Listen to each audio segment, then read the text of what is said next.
Hello and welcome to CVR News Network. You're watching CVR English and welcome to World 360 and I'm Sandeep.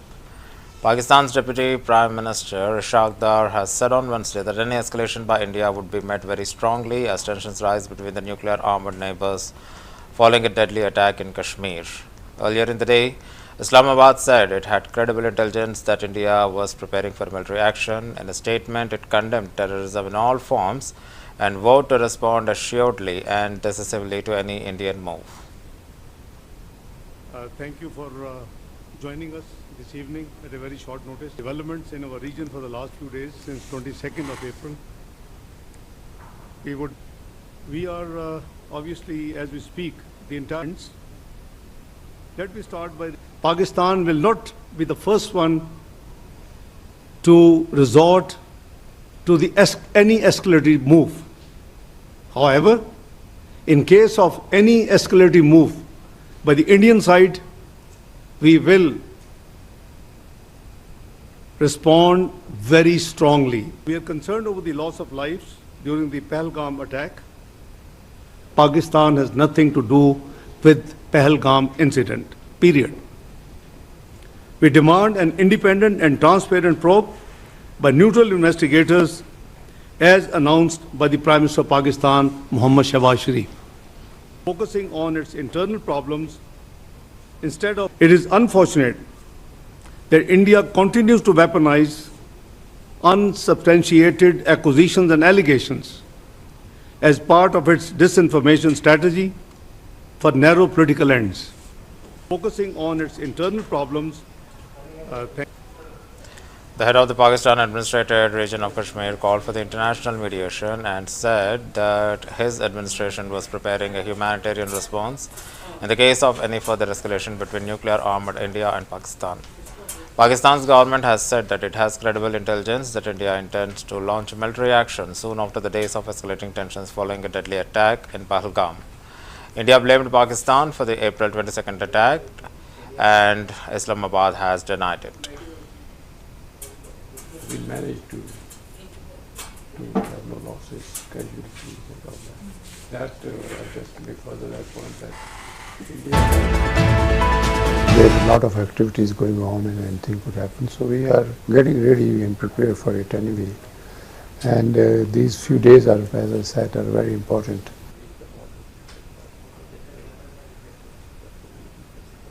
We expect some mediation at this time from some friendly countries, and we hope that that mediation must take place, otherwise India would do anything at this time. Yeah, I know personally about it. I see. And like we have the Red Crescent, they are working on it, and then of course we are working for displaced people and like those things, and affected areas.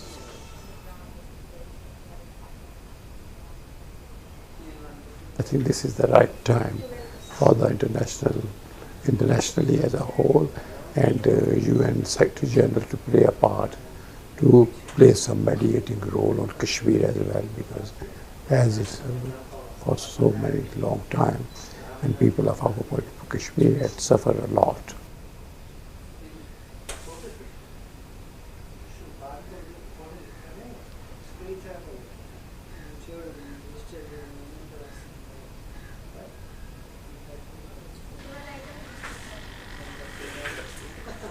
We managed to have no losses, casualties and all that. I just make further that point that India has there are a lot of activities going on and anything could happen. So we are getting ready and prepared for it anyway. And these few days are, as I said, are very important. India has intensified its crackdown on Pakistani digital presence. Instagram accounts of popular Pakistani actors like Mahira Khan, Hania Amer, Sajal Ali and Ali Zafar are now inaccessible in India under legal orders. This move is part of a broader policy banning Pakistani artists and media from Indian platforms, including the film industry. While accounts of the mainstream stars remain accessible, others are now blocked for Indian users. India had earlier banned Pakistani YouTube channels, including that of Shahid Afridi, for spreading anti-India propaganda. Major Pakistani news outlets like Geo News, Ari News, and Samar TV also remain blocked.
President Donald Trump on Wednesday asked for a little bit of time on the face of the first quarter of U.S. economic contraction and tariffs that have been taken a bite out of his popularity, saying a resurgence was around the corner. The U.S. Commerce Department's advanced gross domestic product data on Wednesday pointed to the first quarterly decline in 3 years as businesses imported a flood of goods to avoid higher costs from Trump's spending tariffs. Some economists pointed to robust consumer spending and a private investment as a sign that growth could soon rebound.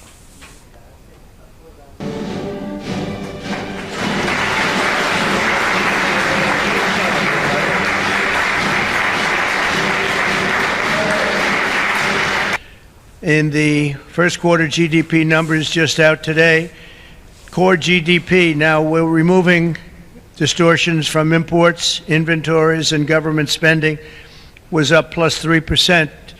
But this is Biden's economy because we took over on January 20th. And I think you have to get us a little bit of time to get moving. But this is the Biden economy. But we still had and we've had a lot of things happen since November 5th that helped this economy. We have some great people, great senators. Marcia, where are you? Where are you, Marcia?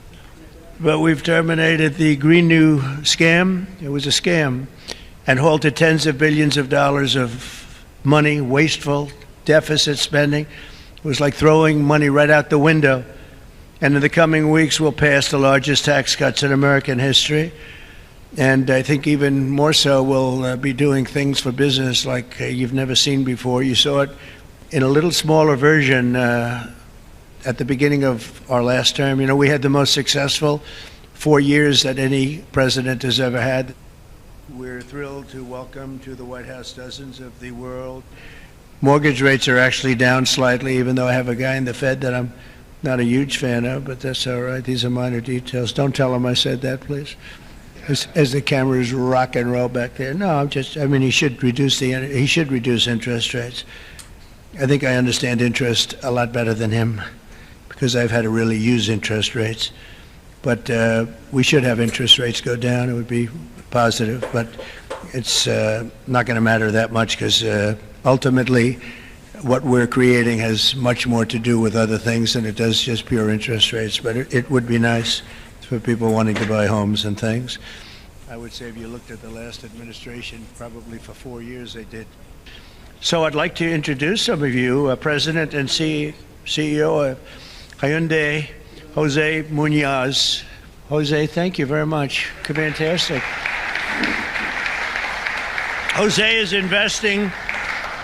$21 billion, including $5.8 billion for a new steel plant in Louisiana, which is a beauty. I saw a picture of it, which is going to create at least 1,500 jobs, just the plant alone. Thank you very much, Jose. Beautiful.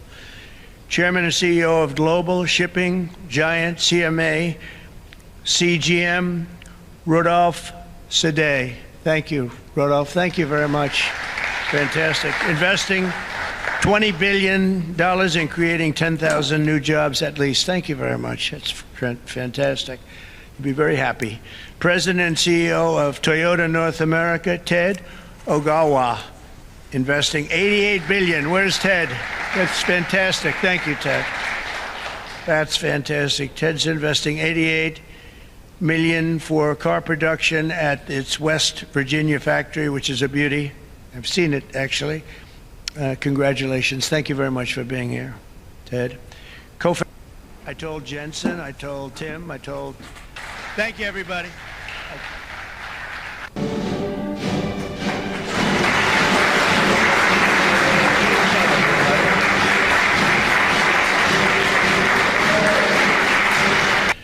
In the first quarter GDP numbers just out today, core GDP, now we're removing distortions from imports, inventories, and government spending, was up plus 3%. But this is Biden's economy because we took over on January 20th. And I think you have to get us a little bit of time to get moving. But this is the Biden economy. But we still had and we've had a lot of things happen since November 5th that helped this economy. We have some great people, great senators. Marcia, where are you? Where are you, Marcia? But we've terminated the Green New scam. It was a scam, and halted tens of. On April 30th, brave families gathered in Jerusalem for the annual memorial for the victims of militant attacks. During the ceremony, protests erupted as Prime Minister Benjamin Netanyahu vowed to continue fighting Hamas and work towards bringing home all Israeli hostages from Gaza. Netanyahu reaffirmed Israel's commitment to protecting its citizens and eradicating Hamas.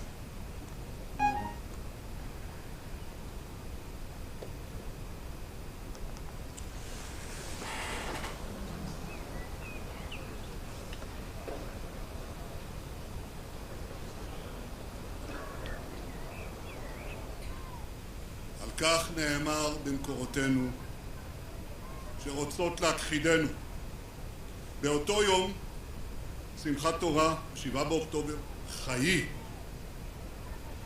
ולכן אני אומר בשם יקירנו, איננו מרפים מן המשימה הקדושה להחזיר את כל חטופינו הביתה. גם הטבח הנורא ביישובי הדרום, נפתח פרק חדש במאבק המתמשך שלנו נגד מפלצות הטרור. איננו מרפים מן המשימה הקדושה להחזיר את כל חטופינו הביתה גם בשעות אלה. אנחנו נוסיף להילחם כדי להשמיד את החמאס ונמשיך לפעול בכל דרך להשיב את כלל החטופים והחטופות, החיים והחללים כאחד. איננו מרפים מן המשימה הקדושה להחזיר את כל חטופינו הביתה. לכן אני אומר בשם יקירנו, נוסיף חיים. לפני למעלה משנה וחצי, ביום הטבח הנורא ביישובי הדרום, נפתח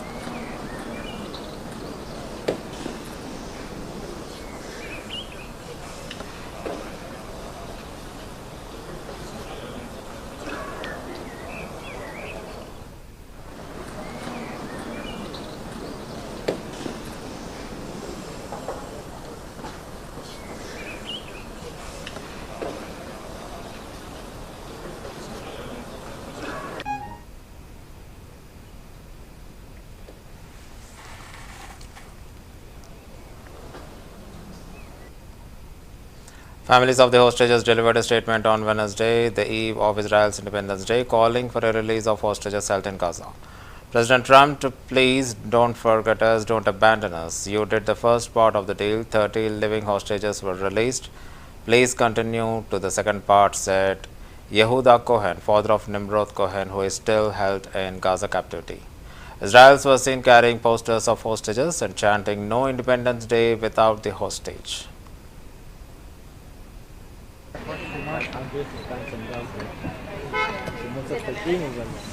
אחד, שתיים. שומעים ב...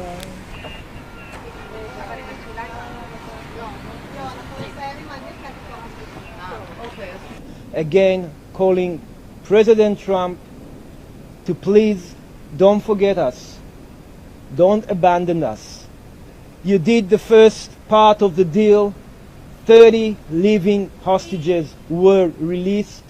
Please continue to the second part. Please force our government, our Prime Minister, Mr. Netanyahu, to get to the second part of the deal to release all the hostages.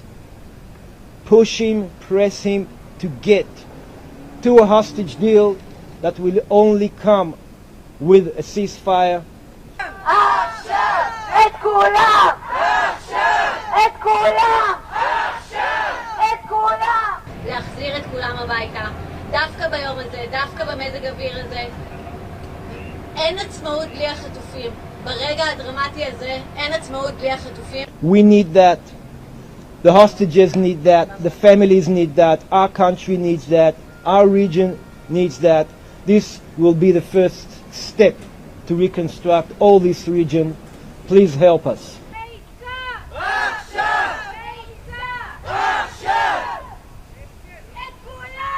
As we celebrate independence, we must ask, what does freedom really mean?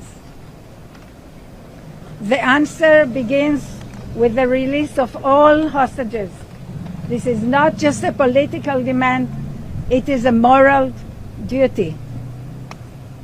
To our friends around the world, thank you. Your voices matter. Your support shows that the fight for justice is shared by all humanity. The release of all hostages is the key for healing, both for the people of Israel and for the civilians in Gaza.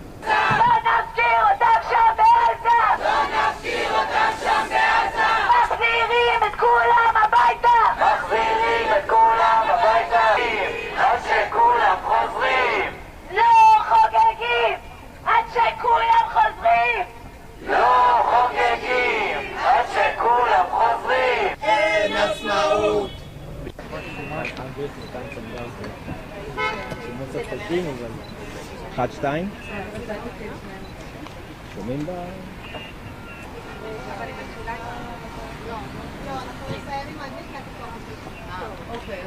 Again, calling President Trump to please.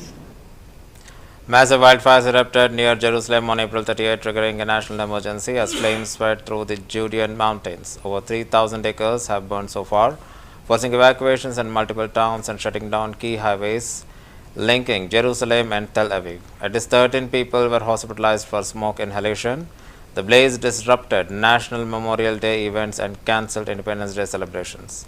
The Israeli Defense Forces, along with international aircraft from Italy to Croatia, are battling to contain the fire. Authorities suspect arson, with one suspect arrested. Prime Minister Netanyahu warned the Jerusalem city could be threatened if conditions worsen.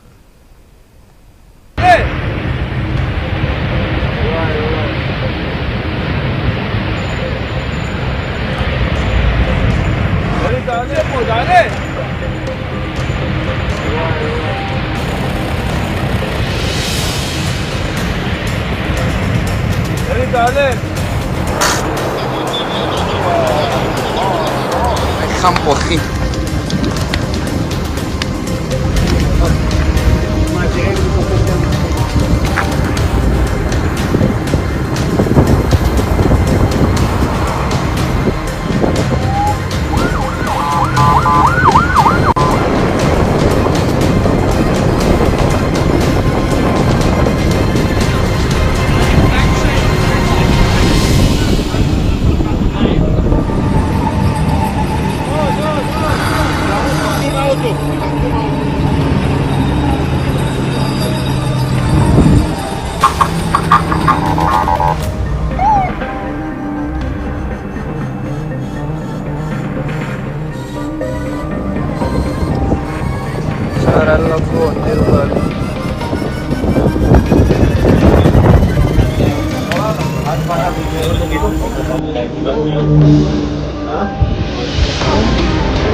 campo aquí.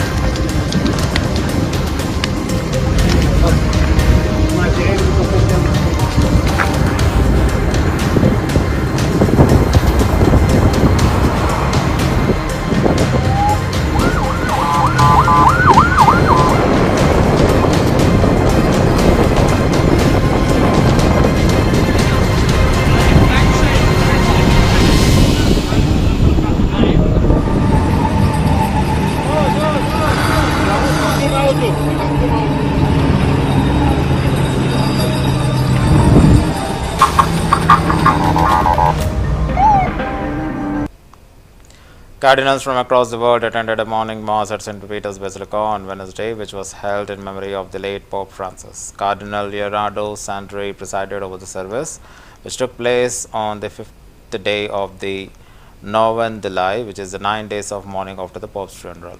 The Cardinals have descended on Rome ahead of the conclave, which will begin on May 7th and take place in the Sistine Chapel.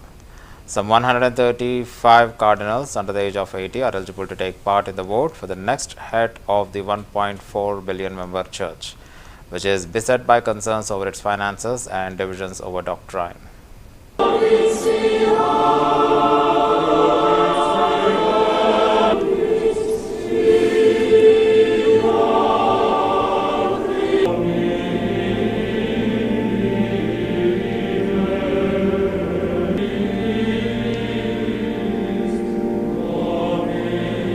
In nomine Patris et Filii et Spiritus Sancti.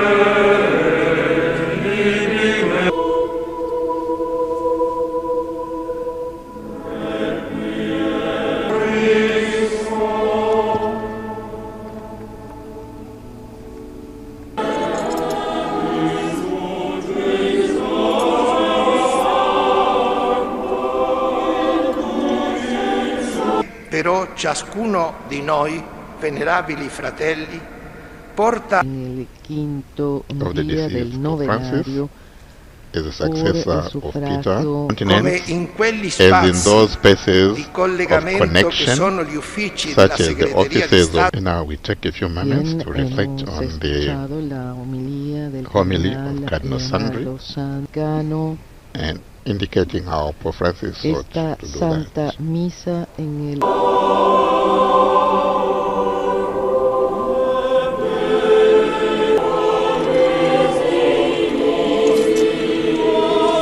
Omnes, hoc esthenim corpus meum detur. El cardenal Santre junto a los concelebrados.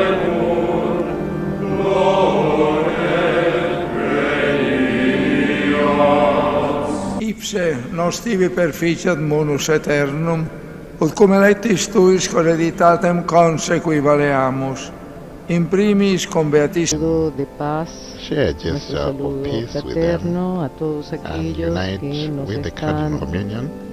The ministers at the altar have just received Holy Communion. The Sister Chapel leads us in the communion antiphon. Out of the depths I cried unto the French President Emmanuel Macron welcomes Germany's outgoing Chancellor Olaf Scholz to Elysee Palace. The meeting underscored the enduring strength of the Franco-German partnership and provided an opportunity to reflect on Scholz's tenure and collaborative efforts between the two nations. While specific details of their discussions have not been publicly disclosed, the meeting symbolized a commitment to continued cooperation and a shared vision for the Europe's future.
Director of National Intelligence Tulsi Gabbard has recently provided significant updates on her office operations, focusing on national security and intelligence reforms. In a recent meeting, she revealed that approximately 700 individuals identified as alien terrorists had been apprehended, emphasizing the importance of border security in counter-terrorism efforts. Additionally, Gabbard announced the deportation of over 400 illegal immigrants who had entered the United States through ISIS networks, highlighting her commitment to addressing national security threats at the southern border. Leadership and delivering the mandate the American people gave you.